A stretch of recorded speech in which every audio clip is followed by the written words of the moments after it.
오늘도 우리 주님을 찬양합니다. 할렐루야. 오늘도 오늘 말씀 중에 또 예배 중에 생수의 은혜가 저와 여러분 속에 내기를 예수 이름으로 축원합니다. 축원합니다. 자, 오늘도 법에 대한 말씀이죠. 성경이 믿음에 대해서만 말하는 것이 아니라 이 법에 대해서도 강력히 오늘 말씀하시는 것을 알 수 있습니다. 제사장이나 재판장의 말을 듣지 아니하거든 그 사람을 이스라엘 중에서 죽이라고 말할 정도로 아주 강력하게 말씀하십니다. 그리하면 온 백성이 듣고 두려워하여 다시는 무법히 행치 아니할 것이다. 옛날에도 그렇고 지금은 더하죠. 우리 여러분이나 저나 대문을 나서는 순간에 이미 법이 적용되고 법의 지배를 받습니다.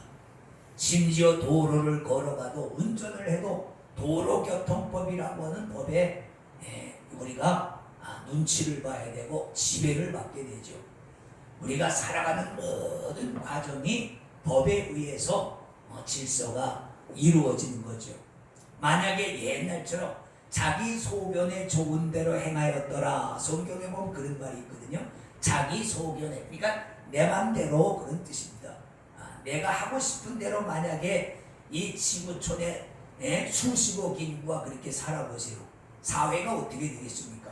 이게 아주 무질서하고 혼란스럽죠. 그래서 하나님도 그렇고 세상도 그렇고 법이라고 하는 모든 사람들이 합의하에 만든 법이라고 하는 잣대를 가지고 모든 질서를 이렇게 재편하고 잡아가고 있습니다. 그러니까 우리는 어쨌든 하여튼 나오면 다 법의 지배를 받는다, 조촉을 받는다. 우리는 그렇게 생각해야 됩니다. 우리 기독교인들이, 예수 믿는 사람들이 흔히 착각하는 한 가지가 교회에서는 믿음만 강조하고 구원만 강조하고 성령만 강조하면 된다, 이렇게 말하는 분들이 있는데 그건 아주 잘못된 것입니다. 우리가 하나님을 섬기는 것만큼이나 그것보다는 조금 부족하겠지만 이 법이라고 하는 것, 이 질서라고 하는 것은 아주 중요합니다. 나라도 그렇고 국가 공동체도 그렇고 우리 교회 공동체도, 교회에 만약에 질서가 없어요, 성도들이 자기 하고 싶은 대로 와서 예배하고 자기가 하고 싶은 대로 해보세요. 교회가 무질서하게 될 겁니다. 초대교회는 좀 그런 면이 있었어요. 초대교회는 조금 그런 무질서한 것이 있었기 때문에 이렇게 이제 그 사도들과 그 사도들의 사도들이 이렇게 내려오면서 질서를 이렇게 잡아가는 것을 볼 수 있습니다. 자, 오늘 그 말씀 8절 9절에 보면 재판의 절차를 따르라 그랬습니다. 여기 보면 피를 흘렸거나 다투었거나 구타, 때리는 거죠. 그런 일이 생깁니다. 이런 건 이제 형사소송법이죠. 이런 어려운 일이 생기면 너희 개인끼리 하지 말고 하나님께서 세우신 제사장이나 재판장에게로 가서 재판의 절차를 따라서 너희가 지도를 받으라 그랬습니다. 그 신명기 16장 18절 그 앞에 보면 그랬잖아요. 16장 18절 내 하나님 여호와께서 내게 주시는 각 성에서 내 지파를 따라 재판장과 유사를 둘 것이요 그들은 공의로 백성을 재판할 것이니라. 각 성, 각 도시에 다 재판장과 유사들, 그런 사람들을 법을 전문으로 재판을 하는 사람들을 두어라. 그래서 개인 간의 송사는 개인 간의 해결이 안 되거든요. 당사자들끼리 해결이 되겠습니까? 물론 서로 양보하고 합의하에 잘 끝나면 그건 아주 좋은 일이죠. 그러나 대부분 당사자들끼리 해결이 안 된단 말이에요. 그럴 때는 하나님이 세우신 제사장이나 재판장 앞에 가서 그들이 판결하는 대로 가라. 그리고 이제 말하기를 그래서 개인끼리 해결하기 어려운 것은 각 성의 제사장이나 재판장에게로 가고, 근데 각 성에서 재판장이나 제사장들이 해결하기 더 어려운 큰 사건은 성경에 보면 모세에게로 가져왔다.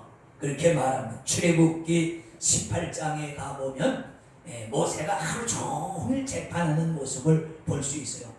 모세는 지도자인데 60만이라고 하는 많은 사람을 지도하기도 바쁜데 재판하는 모세가 작은 것에서부터 큰 것까지 다 재판을 하려니까 하루 종일 거기에 매여 있는 거예요.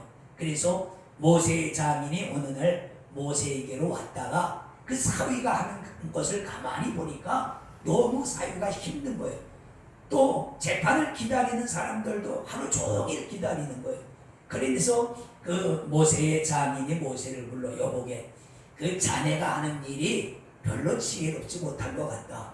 이렇게 하면 자네도 지치고 재판을 기다리는 사람들도 지치고 안 된다. 그래서 이렇게 해라. 하나님께서 주신 법이 있지 않느냐. 그 법을 유사들 방백들에게 가르쳐서 법을 먼저 가르치고, 그래서 작은 일들은 자기들 스스로 지방에서 해결하게 하고, 만약에 그런 사람 일반인들이 다 해결할 수 없는 큰 거, 정말로 율법에 관한 중요한 거, 공동체에 관한 중요한 것들은 다 자네에게로 가지고 와서 자네에게 재판을 받게 하라.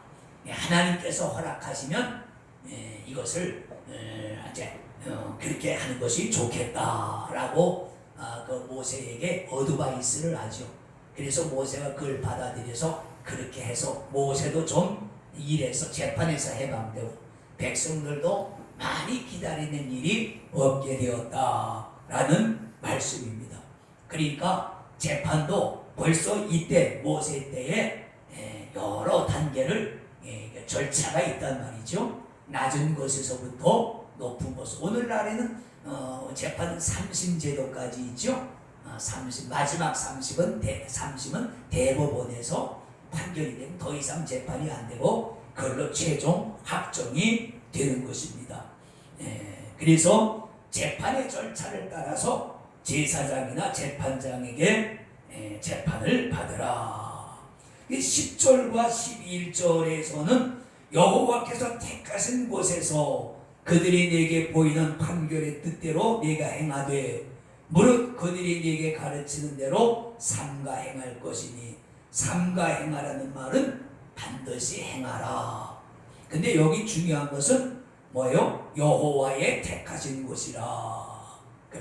성경에 보면 재판은 여호와께 속한 것이라는 그 말씀이 있습니다. 여호와의 택하신 곳이 어디예요? 성전이잖아요. 성전에서 이제 근무하는 대제사장들에게 최종 판결을 받는 것인데, 이것은 하나님의 권위에 순복하라는 뜻도 여기 있습니다. 그러니까 하나님이 택하신 곳, 하나님이 택하신 제사장들, 하나님이 재판을 위임한 제사장들에게 가서 받고 거기서 그들이 가르치는 대로 너는 반드시 행해야 된다 라는 말씀이에요. 그러니까 만약에 오늘 여기 그랬잖아요. 그 11절에 곧 그들이 네게 가르치는 법률의 뜻대로 그들이 네게 고하는 판결대로 행할 것이요 그들이 네게 보이는 판결을 어기어서 좌로나 우로나 치우치지 말 것이니라 그랬단 말이에요. 좌로나 우로나, 오늘 제목이 그거죠. 좌로나 우로나. 이것은 백성들만 그런 게, 재판을 하는 사람도 재판할 때에 좌로나 우로나 치우치면 안 됩니다. 좌로 치우치는 것은 부족한 것이고 우로 치우치는 것은 넘치는 것이죠. 하나님의 법은 정도에서 행해야 되는 줄 믿습니다. 성경에서 신명기에서 계속 그러죠. 사람의 낯을 봐주지 마라. 친하다고 해서 봐주지 말고 낮고 천한 사람이라고 해서 모른 척 하지 말아라. 재판은 반드시 하나님의 법대로 행해야 된다. 지도자들이 명심해야 될 말씀입니다. 지금 우리나라도 마찬가지. 나라도 지금 어지러운 것이 바로 그런 거예요. 위에서부터 아래까지 사람들이 정도에 서서 좌로나 우로나 치우치지 말아야 되는데 안 그렇단 말이에요. 여당이나 야당이나 자기 편이 뭐 이렇게 하면 다 옳다고 그러고 상대편이 이렇게 하면 다 그러다고 그러고 어떤 사람들은 이런 것을 뭐 여당이냐 야당이냐 그걸 따지고 있어요. 교회는 그러면 안 됩니다. 교회는 여당이든지 야당이든지 잘한 것은 잘했다 하고 잘못한 것은 잘못했다고 그러고 하나님의 법대로 분명히 옳고 그름을 구별해야 됩니다. 특별히 나라의 판사들, 오늘날 나라가 이렇게 어지러운 것은 판사들 탓이 큽니다. 판사들이 제대로 재판을 안 해서 그래요. 재판을 기피해도 봐주고 재판을 빠져도 봐주고 그저 재판을 이상하게 하고 연기하고 막 이 판사들이 이렇게 하는 바람에 오늘 나라가 이렇게 혼란스러워졌다. 여러분 법을 정확하게 적용해 보세요. 국민들이 법을 안 지키겠어요? 법을 다 지킵니다. 근데 이 판결하는 사람들이 일반 국민들이 봐도 이상하다 할 정도로 판결을 하니까 국민들이 법에 대한 신뢰를 잊어버린단 말이에요. 이거 굉장히 중요해요. 그래서 지도자들도 좌로나 우로나 치우치지 말아야 되고 그 밑에 그 법을 따르는 백성들도 무법히 행하지 말아야 된다. 제 성경에는 천자히 어떤 성경이 그랬고 어떤 성경에는 무법히 무법이란 말은 법이 없다는 말이죠. 법을 무시하는 거. 요즘 어떤 사람들 그러잖아요. 법의 판결을 받고도 나는 부자다 소리 지르는 사람들 있고 누가 그래요? 교도소에 가서 이렇게 위로 예배를 드리면서 이렇게 물어보면 자기는 죄가 없다고 그런대요. 거의 다 자기는 죄가 없는데 억울하게 돌아왔다고 그런다는 거예요. 그러니까 이게 무법이란 말이죠. 죄가 없는데 왜 거기 들어와 있겠어요? 물론 어쩌다가 누명을 쓰고 그래서 들어온 사람도 있겠지만은 대부분 다 잘못해서 판결을 받고 들어왔는데 자기는 법이 없다고 우긴단 말이에요. 이렇게 하면 나라에 법이 있으나 마나가 되고 그러죠? 그러면 안 된단 말이에요. 옛날에 어떤 한때는 교도소에 갔다 온 걸 자랑스럽게 얘기하는 사람들이 꽤 많았어요. 교도소에 한번 갔다 온 걸 별이 하나다 이렇게 말하거든요. 그럼 난 별이 5개다. 내가 별이 4개야. 뭐 이걸 자랑스럽게 얘기하는 사람들이 옛날엔 참 많았었는데 부끄러운 일이죠. 여러분 교도소 4번 5번 갔다 온 게 뭐가 자랑입니까? 전과가 여러분 3번 4번 있는 게 무슨 자랑이에요? 요즘은 정치권에도 전과 있는 사람들이 많아요. 이건 나라가 잘못됐다는 거예요. 여러분 보세요. 5급 공무원을 뽑을 때도 전과가 있으면 안 됩니다. 대기업 사원을 뽑을 때도 전과가 있으면 그건 안 돼요. 보나마나. 그런데 나라의 장관이나 국회의원이나 이런 사람들을 하는 사람들이 전과 2범, 3범이 그런 사람들이 돼서 되겠습니까? 이건 안 되는 거죠. 이게 법이 잘 지켜지지 않기 때문에 그런 거예요. 그래서 주님이 여기서 말씀해요. 너희가 해결하기 어려운 것이 있으면 하나님의 이름을 두시려고 택하신 곳에 가서 그것에 하나님이 위임한 제사장, 하나님이 법을 위임한 재판장들에게 재판을 구하고 그들이 판결하면 삼가 반드시 그들이 행하는 대로 가르치고 따르고 순종하라는 그래야 교회 공동체, 하나님의 공동체가 질서 있게 유지된단 말이에요. 하나님은 아주 정확하신 분이 모세라 할지라도 하나님의 법을 어길 때에 그는 가나안 땅에 들어가지 못했습니다. 대제사장 아론이라 할지라도 그가 하나님의 법을 어겼을 때 가나안 땅에 들어가지 못했잖아요. 그렇죠? 이스라엘 백성들이 애굽에서는 나왔지만은 광야에서 하나님을 10번이나 시험하고 또 원망하고 하나님의 법을 무시하고 믿지 아니할 때에 하나님이 그 백성들 다 광야에서 40년 동안 지내면서 다 그냥 자연사하게 했어요. 그리고 그들이 걱정하던 그들의 후손들, 새로 난 백성들이 가나안에 들어갔단 말이에요.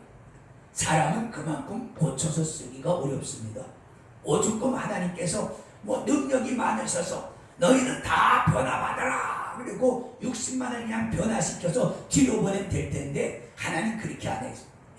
40년 동안 가만히 두고 보시면서 불순종하는 사람들 거기서 다 죽게 만들어.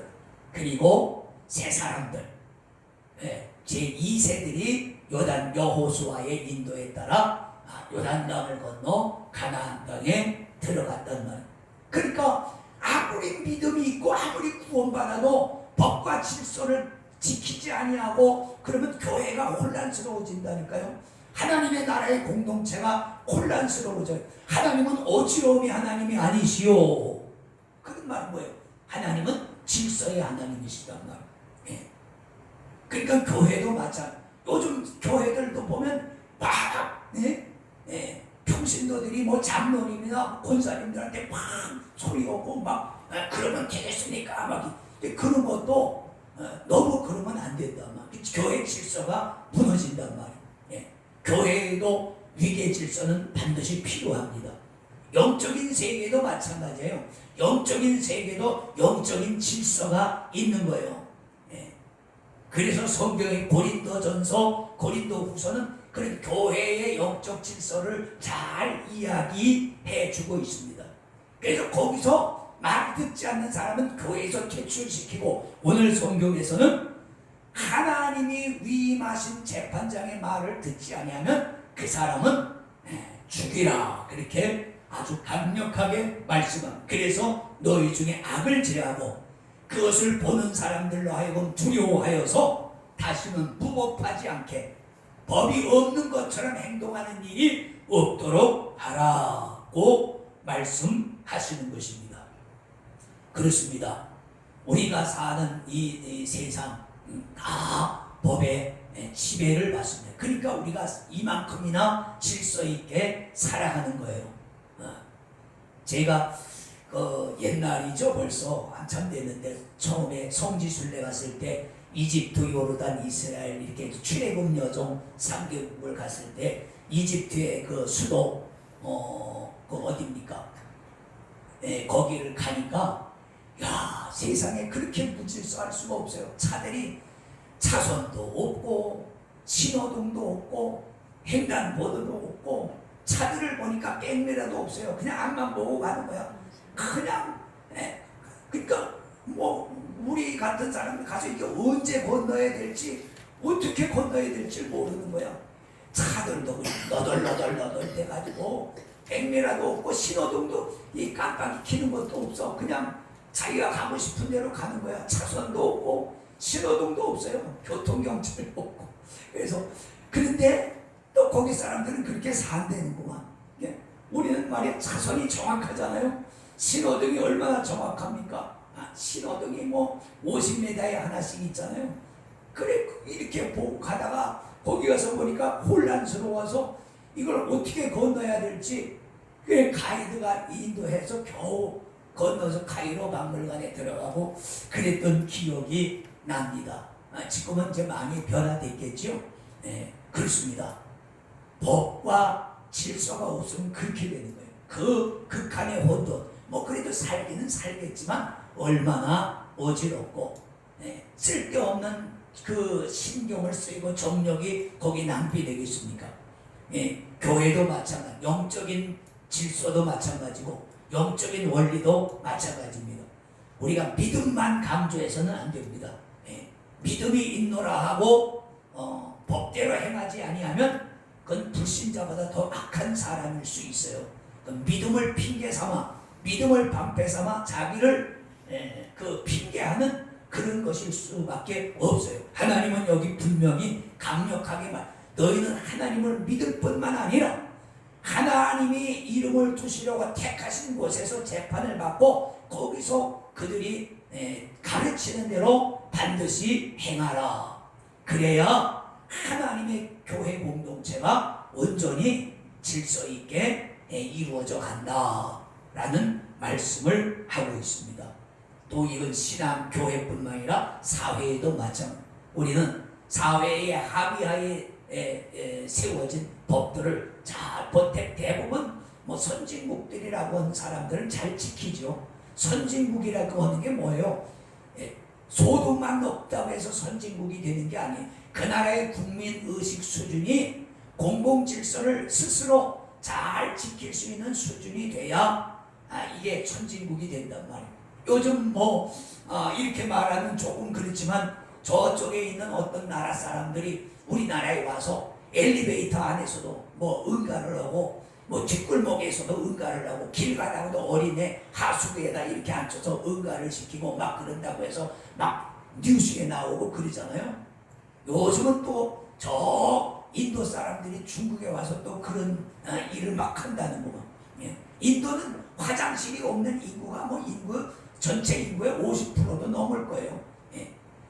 그냥 아무 데서나 하고 싶은데 볼일 보던 습관들이 그대로 있어서 문명국에 와서도 그게 통하는 줄 알고 그렇게 한다는 말이에요. 예. 그러니까 선진국이라고 하는 것은 그냥 되는 게 아니라 오랫동안 훈련과 그 질서에 익숙해져야 된다. 우리나라도 옛날엔 그랬어요. 우리나라도 옛날에 그냥 횡단보도 막 건너가고 그냥 법과 질서가 없이 그냥 막 그랬어요. 아무 데서나 소변 보고 막 화장실도 없고 별로 막 그랬단 말이죠. 예. 근데 오랫동안 훈련과 질서의 훈련을 받아야 그런 것들이 이루어진다. 그렇습니다. 하나님의 법 잘 지키는 것은 믿음의 사람이라고 하면 반드시 지켜야 되고 행해야 될 그 질서라고 하는 사실 우리는 꼭 기억해야 되고, 하나님은 무질서의 하나님이 아니십니다. 하나님은 질서의 하나님이십니다. 하나님이 이 세상을 창조해 놓으신 것과도 그렇죠. 얼마나 지금 이 사만사원 봄, 여름, 가을, 겨울 여러분 질서가 있게 이렇게 계절도 되어집니까? 시간도 딱딱 24시간이 정확하게 해가 뜨고 해가 지고 달이 뜨고 달이 지고 별이 뜨고 별이 지고 얼마나 정확합니까? 그죠? 질서의 하나님께서 세상도 질서 있게 창조하셨어요. 그러니까 그 속에 사는 인생들도 마찬가지. 하나님의 정하신 창조 질서 안에서 살아갈 때에 우리는 행복할 줄로 믿습니다. 기도합니다. 아버지 감사합니다. 하나님께서 오늘 말씀하셨습니다. 너는 하나님의 이름을 두시라고 택하신 곳에서 하나님께서 위임한 제사장이나 재판장들이 가르치는 대로 듣고 삼가 행하라고 말씀하십니다. 너는 좌로나 우로나 치우치지 말라고 말씀하셨사오니 오늘 우리가 신앙에 있어서나 또 이런 질서에 있어서 좌로나 우로나 치우쳐서 어긋나고 비난받는 일이 없도록 도와주시옵소서. 예수님 이름으로 축복하고 기도를 드리옵나이다. 아멘.